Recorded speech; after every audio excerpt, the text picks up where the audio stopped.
두 달 후에 또 공연 있죠? 예, 계속 공연이 기대가 됩니다. 이번 시간에는 제가 지난 월요일부터 목요일까지 제주도에서 있었던 제1회 세계 테필린 암송축제 현황에 관한 영상을 여러분께 보여드리면서 3박 4일 동안 어떠한 일이 있었는지 잠시 영상으로 확인하는 시간을 갖도록 하겠습니다. 여기 좀 조명을 좀 내려주시고요. 네, 조명 다 앞쪽은 다 꺼주시고요. 자, 우리 교회도 석 달에 한 번씩 성경 암송 축제를 하지 않습니까? 네, 1시간밖에 안 하잖아요. 우리는 3박 4일 동안 그걸 한 거예요. 그러니까 우리 교회도 성경 암송 축제에 대한 감이 있죠. 어떻게 하는 건지 그걸 3일 동안, 4일 동안 했다고 생각하시면 되겠습니다. 물론 거기도 강의도 있었고 또 예배도 있었고 또 말씀 간증도 있었고 교회마다 어떻게 암송 사역을 하고 있는지 우리 교회도 물론 제가 사역을 소개했습니다. 그래서 전 세계 9개 나라에서 모여서 각 나라에서 어떻게 말씀이 일어나고 있는지 간증하고 나누는 복된 시간을 가졌는데요. 일단 한번 보도록 하겠습니다. 엘륜이 될지어다.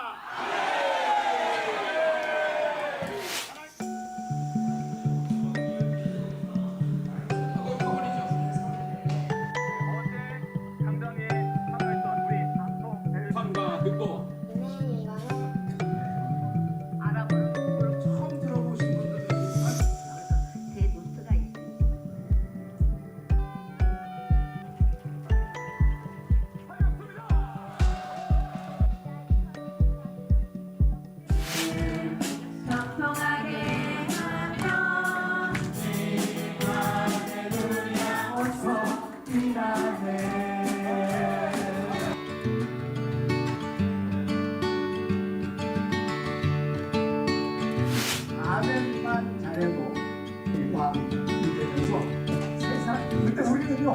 그래서 이슬람의 교회는 큰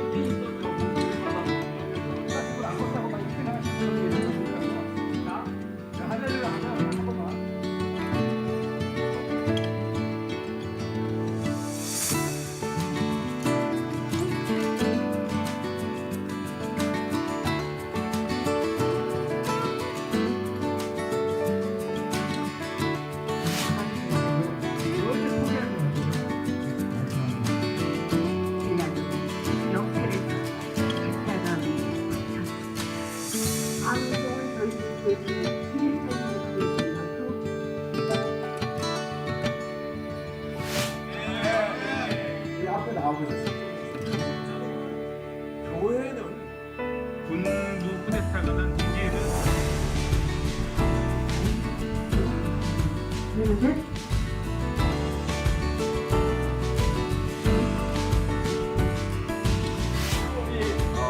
이거 주제 나오는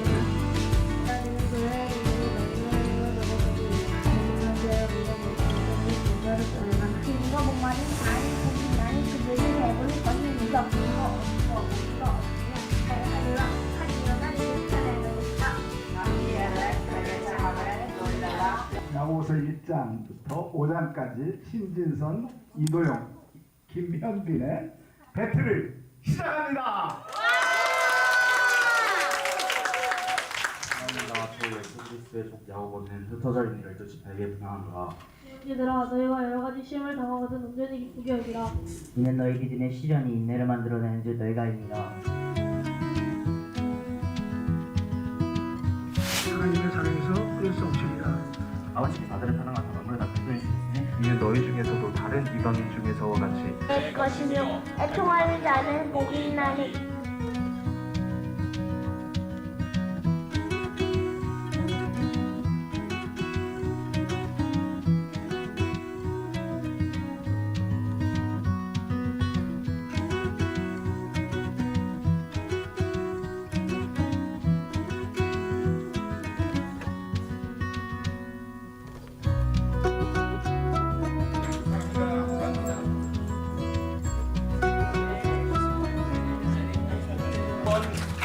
두 번의 국회에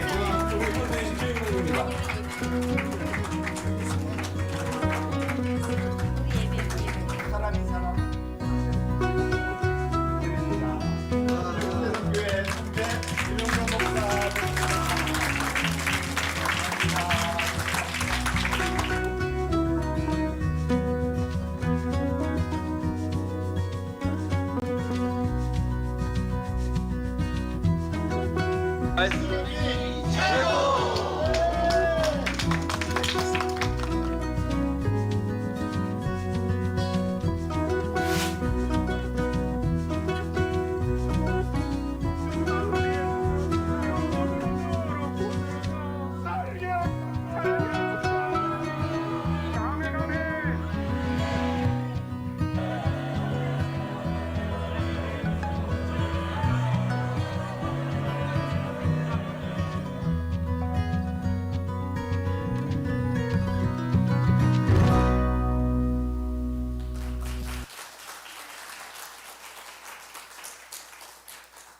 여러분 한 4분 정도 보셨는데 느낌이 어떠십니까? 어땠을 것 같아요? 네, 천국 같았습니다. 나라를 한번 소개할게요. 어느 나라에서 오셨는지 나라 국기를 제가 보여드릴게요. 처음에 한국에서 왔습니다. 그리고 그 다음 나라 일본에서도 왔어요. 그리고 캄보디아, 필리핀, 호주, 부르키나파소, 중국, 말레이시아, 카자흐스탄, 홍콩, 미국, 이스라엘, 투르크메니스탄. 네, 이런 나라에서 왔어요. 물론 현지인들이 다 온 것은 아니고요. 각 나라의 대표 되시는 선교사님들, 또 현지인들이 온 경우는 중국, 캄보디아, 일본 이런 분들이 현지인들도 오셨습니다. 여러분 우리가 다 말씀 사랑하는 사람들이 모였기 때문에 언어가 솔직히 안 통하지만 서로 보면서 마음이 통하더라고요. 할렐루야. 그러니까 하나님 나라 안에서는 국적도 없고요. 혈통도 다 필요 없습니다. 인종도 다 필요 없습니다. 우리가 말씀 안에서는 하나가 될 수 있습니다.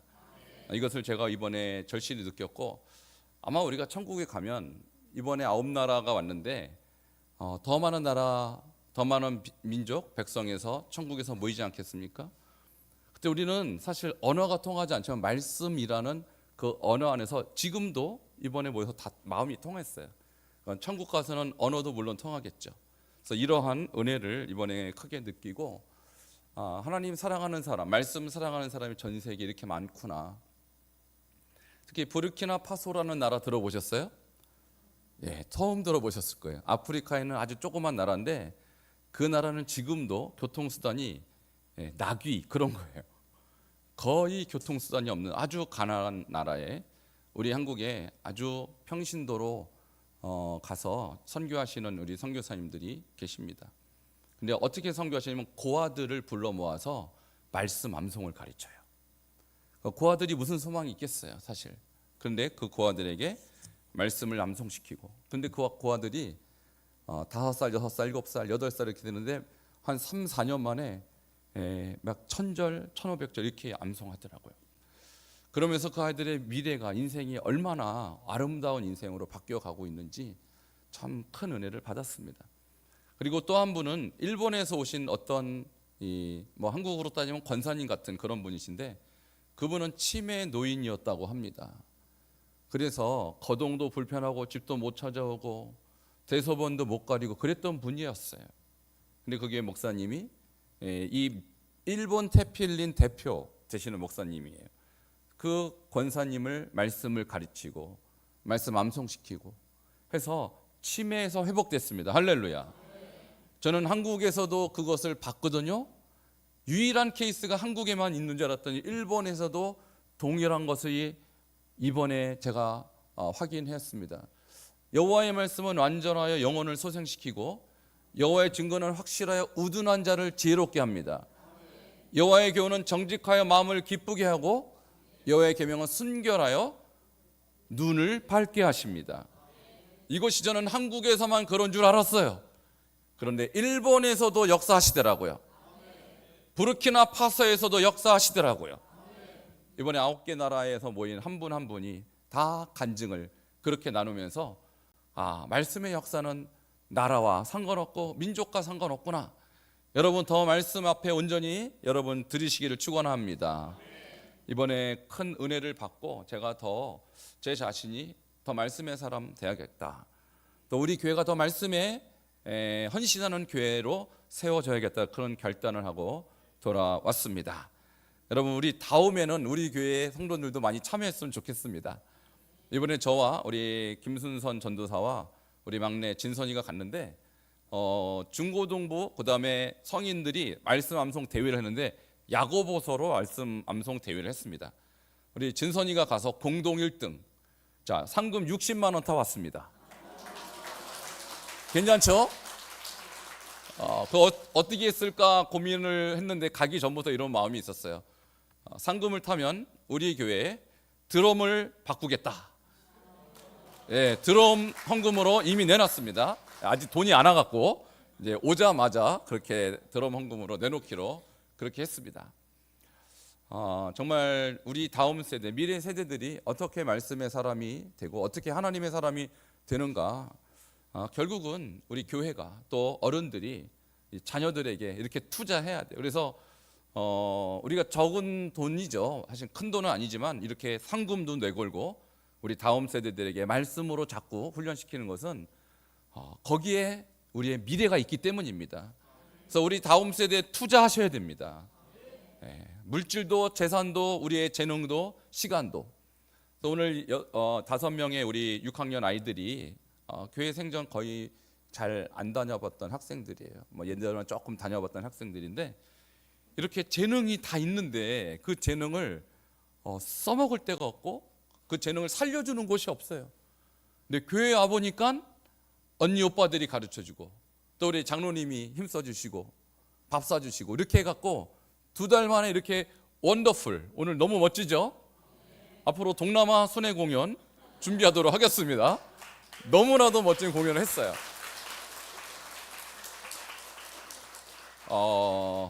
쿠폰 3장 들고 와서 떡볶이 먹으러 왔던 애들입니다. 근데 걔네들 놓치지 않고 토요일마다 우리 장로님이 밥 사주시고 또 악기 가르쳐주고 우리 선배들이 드럼 가르쳐주고 기타 가르쳐주고 이렇게 해서 정말 교회에서 이제는 하나님을 찬양할 뿐만 아니라 여러분에게 은혜를 끼치는 그런 존재가 될 수 있었죠. 하나님이 하게 하셨습니다. 우리는 지금요 사실은 전쟁 속에 있어요. 그 전쟁이 어떤 이 무기의 전쟁이 아니라 문화 전쟁이에요. 자, 마귀는 마귀의 문화를 지금 일으키고 있습니다. 자, 마귀는 그 마귀의 문화로 사람들을 이렇게 무너뜨리고 있어요. 근데 우리는 어떤 문화를 일으켜야 될까요? 우리는 하나님의 문화를 일으켜야 하는 것입니다. 하나님의 문화는 말씀으로 일으키는 것이고 이와 같이 찬양으로 일으키는 거예요. 그래서 교회에서 하는 것은 말씀과 기도와 찬양 아니겠습니까? 그래서 우리가 이렇게 자녀들을 다음 세대를 말씀으로 또 음악으로 이렇게 자꾸 일으키는 것은 결국은 사실은 그냥 아이들이 너는 참 음악 탤런트 있다, 참 잘했다 이런 차원이 아니라 전쟁의 용사로 길러내는 거예요. 지금은 무서운 전쟁의 상황 속에 있는 것입니다. 자, 그것이 바로 또한 선교인 것입니다.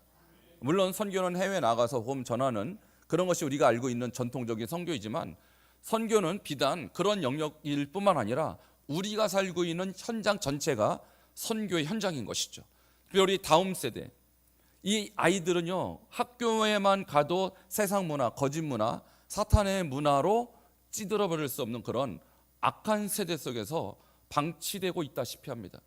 그런데 그 아이들이 하나님의 말씀을 듣게 하고 하나님을 찬양하게 하는 것은 일종의 전쟁이요 선교인 것이죠. 이것을 교회가 해야 하는 것입니다. 제가 성경을 보니까 성경은 전쟁입니다. 창세기부터 계시록까지 계속 전쟁인데 누구와 전쟁하는 것일까요? 사탄과의 전쟁입니다.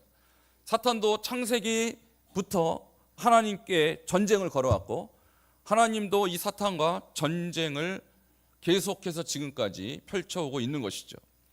자, 1차 문화 전쟁은 언제 일어났냐면 가인과 셋 사이에서 일어났습니다. 창세기 4장 17절 보면요. 가인이 아들을 낳습니다. 그 아들의 이름이 에녹입니다. 자, 그 에녹이 성을 쌓는데 그 성 이름이 에녹성이에요. 그래서 에녹성에 모이는 사람은 누구의 문화를 따랐을까요? 가인의 문화, 결국은 사탄의 문화를 따랐겠죠. 그런데 가인이 죽인 아벨 대신에 누구를 낳냐면 셋을 낳습니다. 세 번째라고 해서 셋이 아니라 이름을 셋이라는 히브리어로 셋이라는 이름을 지은 거예요. 그런데 이 아들도 이름을 낳고 그들이 여호와의 이름을 불렀어요. 그러면 이들은 어떤 문화가 형성됐을까요? 여호와의 문화, 하나님의 문화가 형성된 거예요. 이 두 문화가 창세기 이래로 계속해서 쌓아왔던 것이죠. 그런데 이 문화가 어떻게 끝이 났을까? 이 문화 전쟁이 어떻게 끝이 났을까? 여러분 어떻게 됐을 것 같아요? 가인의 문화와 셋의 문화가 맞붙어 싸워서 어떻게 됐을 것 같습니까? 누가 이겼을 것 같습니까? 우리는 당연히 여호와의 이름을 부른 그들이 이겼으리라고 생각하는데요, 6장에 가면 하나님이 이 세상을 홍수로 심판하시죠. 왜 심판하십니까? 다 죄에 관영했기 때문에, 다 죄에 빠졌기 때문에. 무슨 소리냐면 결국 가인의 문화가 셋의 문화를 잡아먹었다는 얘기예요. 그러니까 셋의 후손 중에 누가 나오냐면 노아가 나옵니다. 노아를 제외하고는 다 가인의 문화에 잡아먹혔어요. 그래서 노아 홍수가 일어난 것이죠. 자, 1차 문화 전쟁의 결과는 창세기 6장 13절에 기록되어 있죠. 자, 뭐라고 주님이 하십니까? 같이 읽겠습니다. 시작. 하나님이 노아에게 이르시되 모든 혈육 있는 자의 포악함이 땅에 가득함으로 그 끝날이 내 앞에 이르렀으니 내가 그들을 땅과 함께 멸하리라. 아멘. 주님의 결론은 땅과 함께 이 땅에는 모든 사람들을 다 멸하리라. 왜 그럴까요? 사탄의 문화에 다 동화되었기 때문입니다. 미국 켄터키 주에 가면 노아의 방주가 실물 크기로 저렇게 있어요. 길이 145m, 폭 22.5m, 높이 13.5m. 그 성경에 기록된 그 사이즈들 그대로 만든 것입니다. 저 방주 안에는 노아의 가족 8명 외에는 다른 사람은 들어가지 못했습니다. 왜 그랬을까요? 세상의 문화에 동화되고 가인의 문화에 흡수되었기 때문입니다. 이렇게 사탄의 문화는 강력해요. 우습게 볼 수 있을 문화가 아닌 것이었습니다. 자, 노아의 방주 사건 이후로 전 세계는 다 멸망당했고 노아의 아들 세 아들로부터 다시 역사가 시작되죠. 그래서 또 다른 문화의 싸움이 일어납니다. 아버지께 인정받은 셈은 하나님의 여호와의 문화를 일으킵니다. 그리고 아버지께 저주를 받은 함은 또 사탄의 문화의 중심축이 되었습니다. 그 함의 문화의 후손 중에 손자 중에 니므롯이 등장하죠. 니므롯은 무엇을 만들었습니까? 엊그제 며칠 안 됐는데요, 무슨 탑? 탑 그러면 석가탑이 아니라 성경에는 바벨탑이죠. 니므롯이 세운 탑이 바벨탑. 그러면 니므롯은 사탄의 하수인이고 대리자인 것이죠. 셈은 이제 셈의 문화, 셈의 후손 중에 나중에 누가 등장하냐면 아브라함이 등장하죠. 그래서 제2의 문화 전쟁이 시작됩니다. 함의 문화와 셈의 문화인 것이죠. 자, 결과가 어떻게 됐을까요? 우리는 당연히 하나님의 여호와의 문화, 셈의 문화가 이기고 장악하고 정복했으면 좋겠지만 결과는 그렇지 못했어요. 어떻게 됐습니까? 자, 이렇게 됐습니다. 창세기 11장 8절 같이 읽겠습니다. 시작. 거기서 그들을 지면에 흩으셨으므로 그들이 그 도시를 건설하기를 그쳤더라. 아멘. 다시 말하면 니므롯이 전 세계를 장악해 버렸어요. 니므롯의 문화가 셈의 문화권에 있는 사람들도 먹어버렸어요. 그래서 다 숨고 다 흩어지고, 그리고 결국은 나중에 아브라함을 하나님께서 다시 일으켜서 제3차 문화 전쟁의 교두보를 세울 수밖에 없었던 것이죠.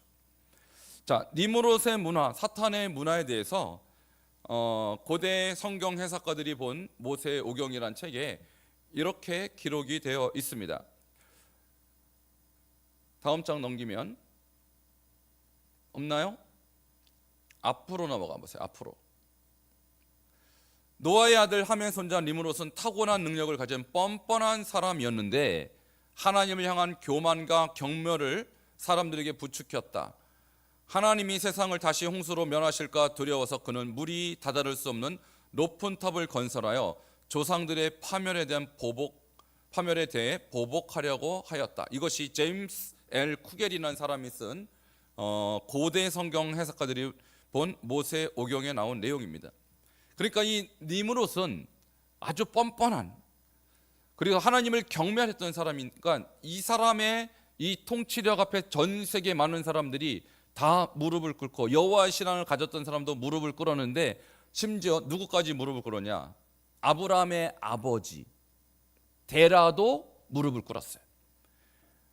그러니까 우리는 이 성경에 있는 사건들을 보면서 사탄의 문화가 이렇게 강력하구나, 여호와의 신앙을 가진 사람들을 잡아먹었구나, 이것을 우리가 발견할 수 있는 것이죠.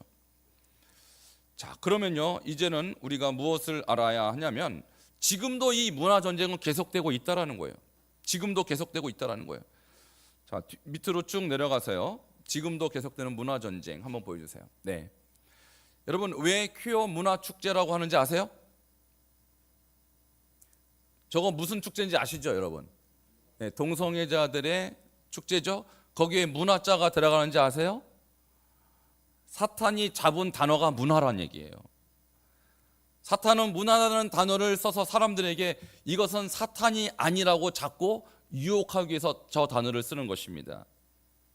지금 동성애 이 퀴어 문화 축제의 근원이 되는 사상은 누가 제공했냐면 안토니오 그람시라는 사람이 제공했어요.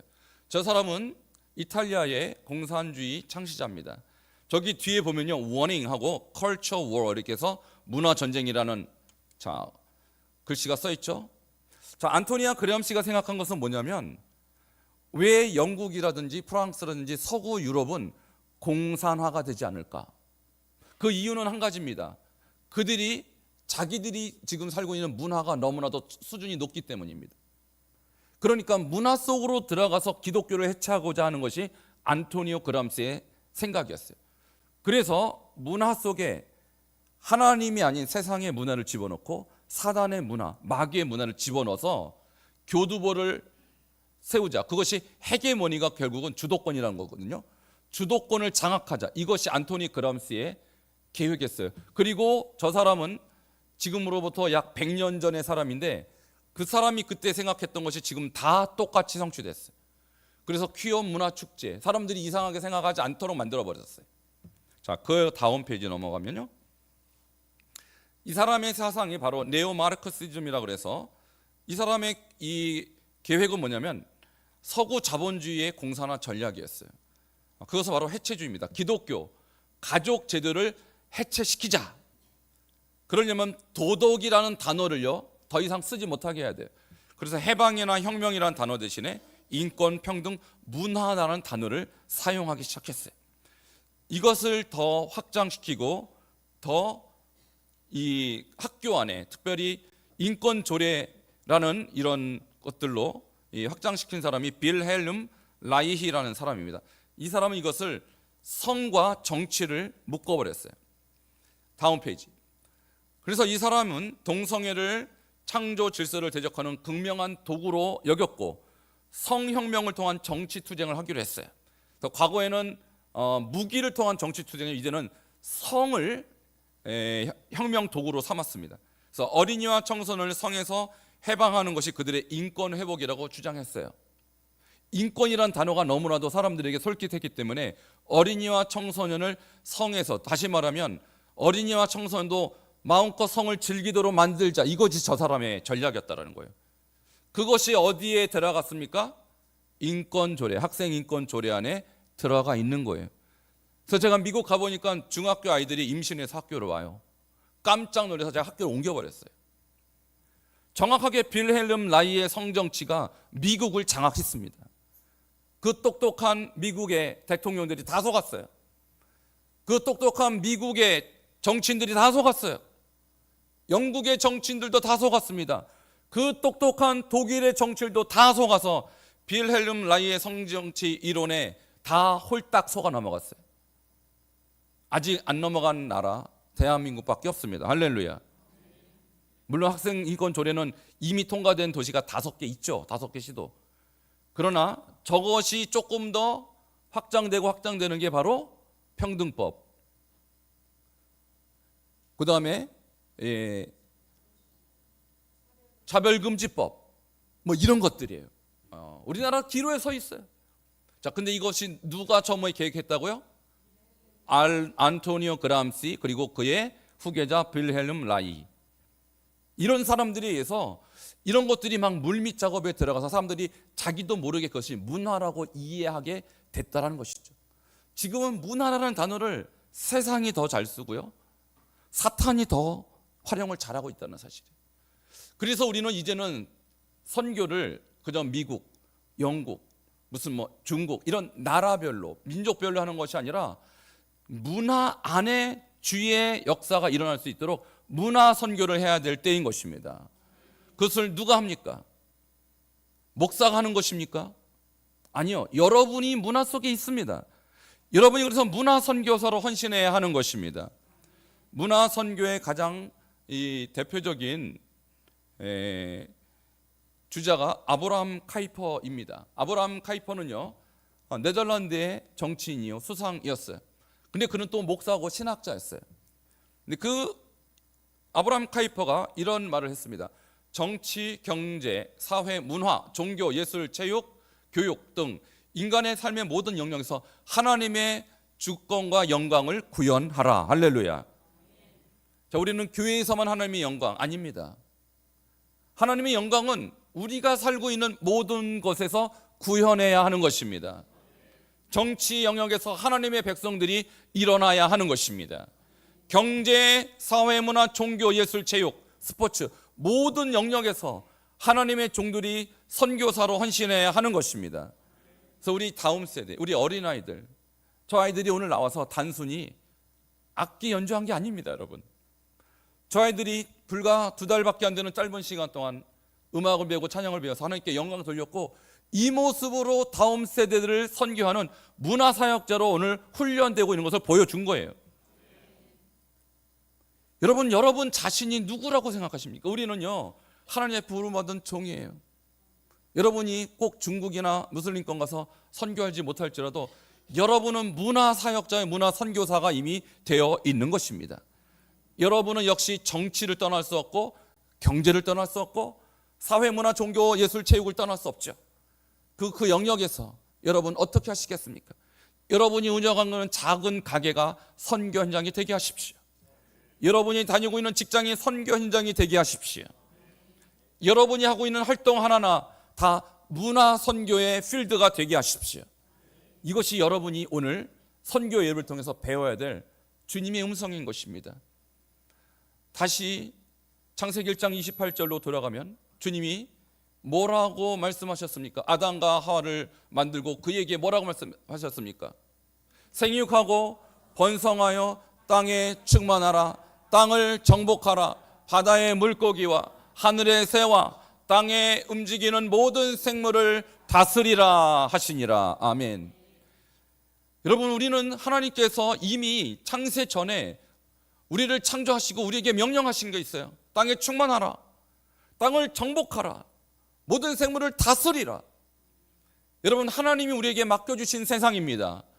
그러나 사단도 이 세상을 정복하려고 하고 있고 사단도 다스리려고 하고 있어요. 근데 우리가 정신줄을 놓으면 사단은 여태까지 해온 것처럼 정말 하나님의 백성을 잡아먹을 것입니다. 그러나 우리가 문화선교사로 헌신하면 우리를 통해서 이 땅이 하나님의 땅으로 정복되어질 것이고 우리가 하나님을 통하여 이 땅을 다스리는 진정한 이 땅의 주인공이 될 줄 믿습니다. 오늘 옆에 분에게 한번 축복하십시다. 문화선교사가 되십시오. 그리고 우리 학생들에게 너희들은 정말 위대한 문화선교사야. 우리 아이들이 학교 가서요, 친구 전도하여 와요. 지금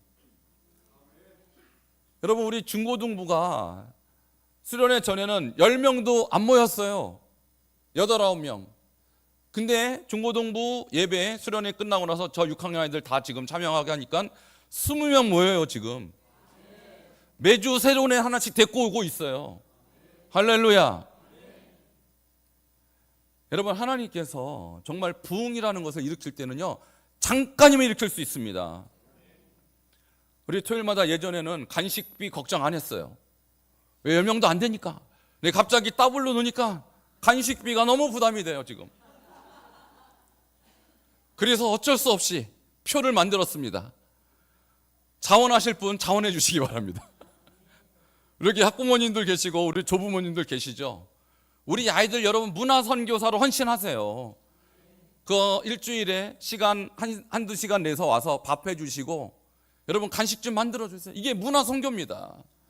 우리 다음 세대가 믿음의 세대, 하나님의 종으로 성장할 수 있도록 여러분 한두 시간 헌신하시고 그 몇만 원 헌신하셔서 우리 다음 세대를 하나님의 종으로 이 문화를 바꾸는 주역으로 여러분 함께 협력해 주시기를 주의 이름으로 축원합니다. 우리 같이 기도하겠습니다. 오늘 말씀 들었습니다. 지금 문화 전쟁의 시기입니다. 여태까지 성경 역사를 보면 다 하나님의 백성들이 다 패배할 수밖에 없었어요. 그만큼 강력한 대적입니다. 사탄은. 우리는 마지막 3차 문화 전쟁을 치르고 있습니다. 어떻게 하겠습니까? 1, 2차전의 패배를 반복하겠습니까? 아니면 깨어서 우리가 승리를 쟁취하겠습니까? 이젠 더 이상 질 수 없습니다. 주여 우리를 문화선교사로 파송하여 주시고 우리 다음 세대를 위해서 우리가 협력하고 기도하고 후원하고 그들을 위해서 도우면서 우리 교회 다음 세대 문화선교로 승리할 수 있도록